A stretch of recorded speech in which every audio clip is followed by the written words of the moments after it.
Baik ya, semasa tingkatan 1 kita telah pelajari tentang jadual bekalan unsur. Okey. Tapi kalau nak dapat jadual bekalan unsur yang macam kita belajar sekarang, sebenarnya mengambil masa lah dan dia terbentuk secara berperingkat. Okey, so kita nak lihat hari ni sejarah perkembangan jadual berkala. Okey, dia dimulakan dengan seorang saintis yang bernama Antoine Lavoisier. Okey, dia orang yang pertama lah yang menyenaraikan 33 unsur. Okey, dan beliau telah mengelaskan unsur-unsur ni kepada 4 kumpulan. 1, 2, 3, 4. Walau bagaimanapun, di dalam kumpulan itu terdapat cahaya dan juga haba. Kalau kamu boleh tengok kat sini dalam kumpulan 1. Sedangkan cahaya dan haba bukanlah jirim. Okey. Okey, kemudian pada tahun 1829 pula, Johann W. Dobereiner juga telah menyumbangkan jadual berkala, belum jadual berkala lagi, tetapi kita panggil dengan hukum triad. Okey, di mana satu kumpulan terdapat 3 unsur. Okey, contohnya kumpulan 1 terdapat lithium, natrium, kalium. Kumpulan 2 kalsium, strontium, barium. Okey. Okey, macam mana beliau mengelaskan? Okey. Okey, ini contoh lithium, natrium, kalium dalam satu triad yang sama. Ni kita panggil triad lah. Ini triad yang kedua. Okey. Okey, kita lihat bagaimana dia mengelaskan unsurnya. Okey, di mana kita ambil contoh lithium, natrium, kalium ni satu triad.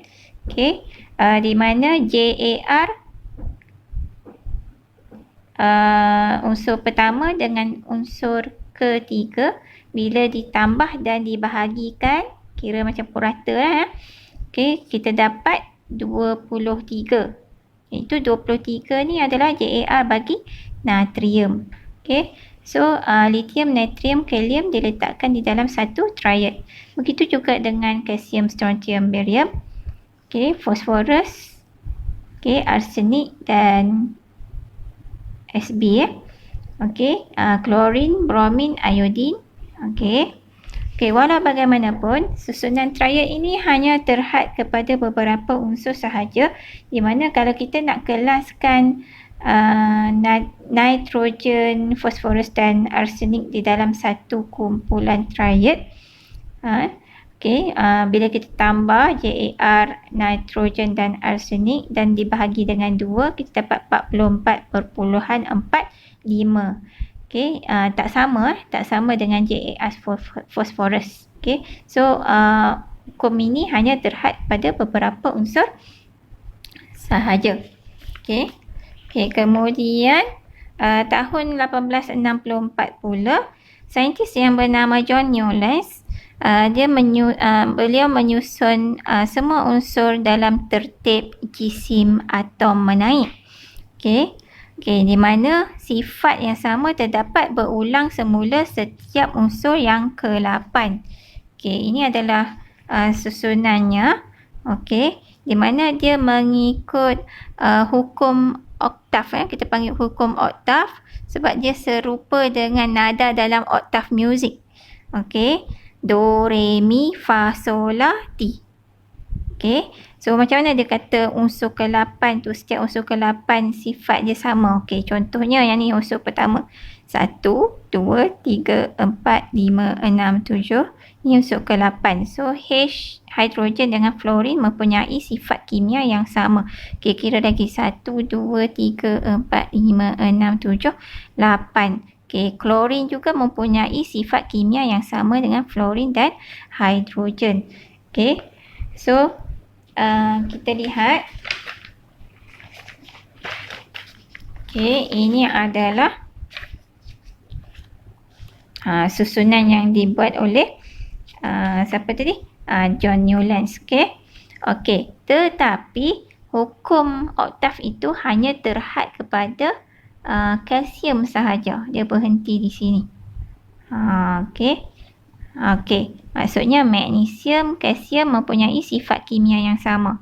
Okey, mai tang aluminium dengan kromium tak sama dah. Okey. Alright. Kemudian saintis yang bernama Lothar Meyer, okey, beliau menyusun 56 unsur dalam satu jadual berkala. Okey. Di mana beliau memplotkan graf isi padu atom unsur melawan JAR unsur itu. Okey. Kemudian di mana sifat-sifat kimia yang serupa berada di unsur yang mempunyai tempat yang setara pada lengkungan graf. Contohnya kalau kamu tengok kat sini, natrium, kalium, rubidium, cesium adalah di puncak paling atas. Okey, dan keempat-empat unsur ini mempunyai sifat kimia yang sama. Empat-empat boleh bertindak berlawanan dengan air. Okey. Okey. Kemudian datang pula Dmitry Mendeleev. Okey, Dmitry Mendeleev ni adalah seorang ahli kimia Rusia, di mana beliau lah yang membentuk jadual berkala buat kali pertama. Okey. Di mana beliau menyusun unsur-unsur mengikut tertib menaik nombor jisim sesuatu atom. Okey. Okey.